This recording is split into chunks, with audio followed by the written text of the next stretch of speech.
Diduga perkosa sepupu kandung, pria asal ND diamankan polisi. Guys, di sini gue mungkin agak emosi untuk ngebahas tentang ini karena gue punya pengalaman. Gue nggak sebut pengalaman gue dari pihak mana, dan gue juga agak emosi dengan kasus-kasus kayak gini. Karena yang bisa gue bilang, orang nggak berpendidikan yang bisa kayak gitu. Orang yang bego yang mau melakukan hal ini, yaitu memperkosa sepupunya sendiri. Gue kadang heran guys, sebenarnya di sini tuh apa tujuannya gitu loh? Kenapa bisa menimbulkan hawa nafsu lu memperkosa sepupu sendiri? Itu pertanyaan gue. Di sini gue gak akan sebut siapa, gue gak akan ceritain pengalaman gue tentang hal kayak gini, tentang hal sepupu diperkosa ataupun ya dibahas sebagai ewe ya. Gue juga agak sedikit kesel sama kasus ini. Gue nggak akan spill siapa dalam kehidupan gue yang udah gue alamin, dan gue nggak akan fokus ke kasus gue. Bukan kasus sih, lebih tepatnya gue punya cerita. Tapi gue akan mengedukasi semuanya tentang sepupu-sepupu kalian yang agak tolol, yang nggak punya pendidikan dan tidak normal. Gue gak kesel, sumpah jujur, dengan kasus ini tuh sebenarnya banyak yang terjadi loh. Cuma ini gue ambil kasus, salah satu kasus yang memperkosa sepupunya sendiri. Jangan sampai kalian tuh kayak gitu loh. Jangan sampai kalian itu memperkosa sepupu kalian ataupun kalian diperkosa. Banyak faktor loh. Bukan gue nyalain dua-duanya, gue bukan nyalain satu pihak dua pihak. Tapi gue pengen mengedukasi kalian agar kalian gak terjebak dari masalah itu. Gue pengen kasih tahu kalian, kita sama-sama belajar lah.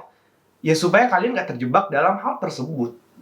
Kalian harus perhatikan, sewajarnya sepupu itu kayak gimana. Sewajarnya sepupu itu standarnya gimana. Kalau misalnya sepupu kalian lihat udah tingkah aneh, megang sana, megang sini, jauhin. Gue gak peduli. Kalau misalnya sepupu gue kayak gitu, ataupun ada adik gue yang kayak gitu ke sepupu gue marahin coy. Sumpah. Ya pertanyaan gue ngapain?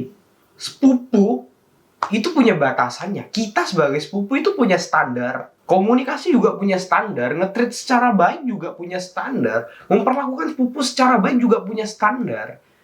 Nggak sembarangan kita megang sana, megang sini. Sebelum terjadi, gue akan kasih tahu dulu nih ciri-ciri sepupu lu yang tolong nggak berpendidikan ini ya. Tolonglah. Gue kesel, agak gedek juga nih.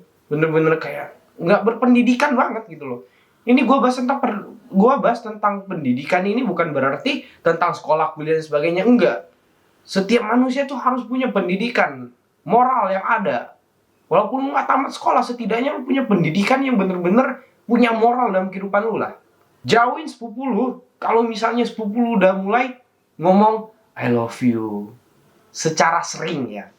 Kalau dia bercanda is okay, tapi di situ kalian udah mulai hati-hati. Kenapa dia bisa bilang I love you? Dari mana? Tiba-tiba kah? Atau gimana? Kalian habis ngapain? Sampai-sampai dia bisa bilang I love you. Sepupu lu itu tolong nggak punya pendidikan, goblok emang, so. Ya gue di sini tuh kayak agak kesel gitu loh. Siapa sih yang ngajarin kalian kayak gitu tuh kayak goblok setengah mati. Ya sepupu sewajarnya sepupu tuh gimana sih? Yang pertama itu kalau misalnya sepupu lu udah bilang I love you, was-was. Udah harus jaga-jaga itu. Jangan sampai kalian kayak mungkin dibercanda dan lain sebagainya. Yang kedua, kalau udah megang-megang, itu yang bahaya untuk kalian yang udah remaja. Megang-megang aja kalian tuh bisa nafsu loh. Megang-megang aja kalian tuh bisa bener-bener membuat hormon naik loh. Kalian kalau nggak jaga itu, kelar kalian. Enggak lu yang ngeperkosa sepupu lu yang ngeperkosa lu. Gue bahas ini tuh bener-bener gue pengen banget orang tuh waras, serius.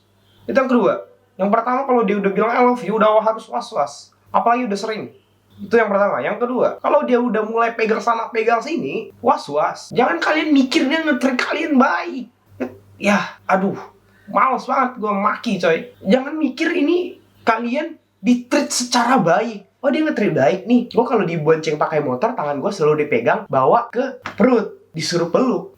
Sepupu kan? Apalagi kalian udah remaja, udah dewasa. Sepupu kan? Ya ada standarnya, nggak harus kayak gitu. Apalagi ngelus-ngelus kepala. Apalagi itu. Tolonglah. Gue di sini juga agak gedek gitu kan. Karena gue punya pengalaman gitu.